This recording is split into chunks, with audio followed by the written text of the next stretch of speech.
There's something that's completely transcendent when you're in a dark room.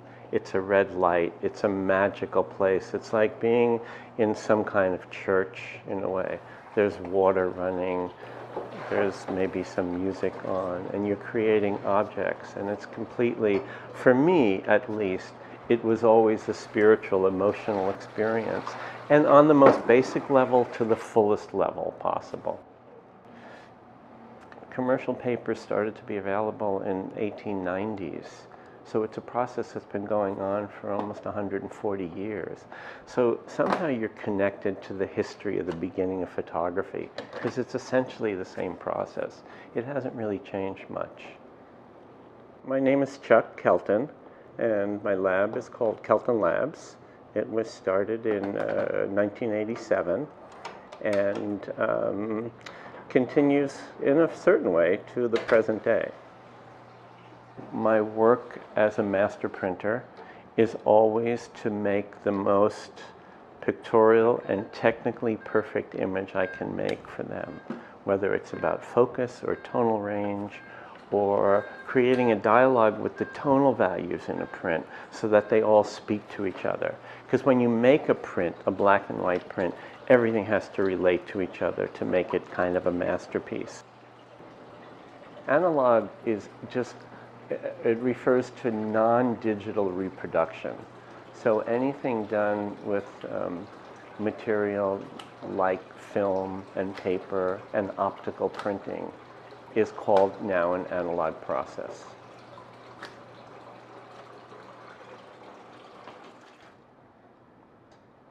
With analog, you tend to get a softer sense of light, and you get more of a cohesive flow from the shadows to the highlights. Digital sometimes can sort of fall off the map. Things can go really dark fast, or they can get really bright fast. And there's nothing wrong with digital. Either process, it just depends on what you want to do and where you're comfortable working. It's sort of like, are you happier playing a piano or an electronic keyboard? It's like that. The lab's name is Lux Lab, L-U-X-L-A-B. It's one word. It's never plural. And I doubt that it will ever be plural, but you never know. LA has a really great art scene right now, so I keep thinking about it. My name's Carl Saytor. Here at Lux Lab, we print for photographers and artists, mostly in the art community, a lot of museum shows, gallery shows. We have a lot of photojournalists who are clients, and they're showing their work. We help them print their work. We do basically three types of printing here. We print from color negatives, and we do analog printing. There's not that many color darkrooms left for analog photography. New York has maybe 4 places left. I think we're the best. Black and white darkrooms are obviously a lot more accessible to people. There's still some really great photo papers out there. Color is just a different process, and one isn't any better than the other. They're just different. We also work from existing files. So sometimes we're doing pigment prints. That's basically a nice name for an inkjet print. Occasionally people call it a giclée. We just like calling it a pigment print because it's pigment being sprayed onto paper. And we do digital C prints, which is a machine that uses this print head, or well, not this one's kind of an old one, but it uses a print head like this to expose light onto the paper. It's actually a lens, and it's creating the image on the paper, moving back and forth. And it's moving basically several square feet per minute, and so we use this commercially. We use it a lot for fine artwork. A lot of the great photo artworks that you see in the world have been printed as digital C prints. So I carefully select the work I'm going to do because there are still collections and museums and galleries that want gelatin silver work, but for the most part, digital has become a very, very acceptable media. And in black and white especially, it's taken them a long time to evolve into the absolute perfection that gelatin silver had or allowed for the material. And they've gotten there now. And black and white digital prints are stunning. But there are some people that are still completely married to gelatin silver, and that's what keeps me in business as a sole proprietor and as a master printer. So these images, I'm just going to send them to the printer from here. That's what's really funny. I can sit in a spot and I run 3 different printers that all 3 of them are about 50, 60 feet away. But we usually get things started here, and then maybe we turn on something on the printer. It depends on what we have going on in the day. But so much of the work just happens without moving. I'm literally going to tell the printer to start printing from here. And there we go. And now we're printing. Let's go back and take a look at the printer. So we come back here through the lab, passing the analog dark rooms, and we go all the way to the back. Our digital C printer is here. If you can hear the digital printer right here. What's happening right now, in total darkness, there's a roll of photographic paper and there's a print head moving back and forth. If you listen to it really close, it sounds like a heart. And it's sort of the beating heart of these prints being made. Sometimes I'm talking to a client and I'm trying to understand why they're even making the photos that they're making. I find out some event in their family has moved them to some other issue that they want to explore. And if I know that history, sometimes I can feel it with them a little bit, and I can feel either their joy or their pain, and we can look at the print and we can kind of think, does this really communicate this? That's more where, like, all those thoughts go into microseconds.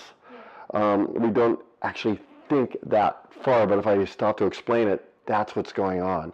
I want to understand what people are about and why they're making certain types of photos and how I can help them with the process. And as a printer, I mean, I know we're an important part of the process, but I don't really want to be there in the end, because it still always has to be about the photographer. It's always about the artist, and we're just off on the side, maybe helping a little bit. So I'm a really good listener, and so I'm completely committed when I work with someone to their work. And I think that's evident by all the work and the people I've worked for over the last 35 years. And so my job is always to be a collaborator with them and to make their product the best possible product or image it could be.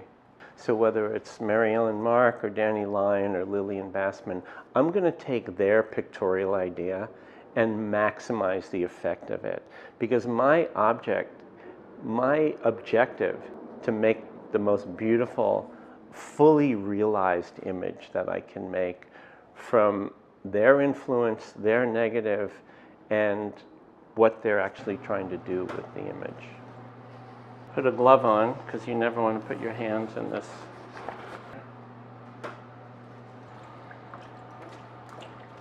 So this is the developer tray. It's going to take the image that I projected onto the paper and make it appear.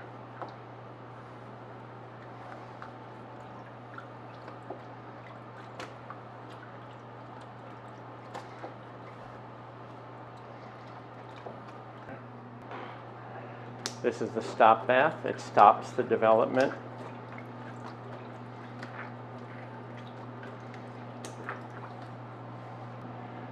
And then this is the fixer. And once it's in the fixer, we can turn the light on.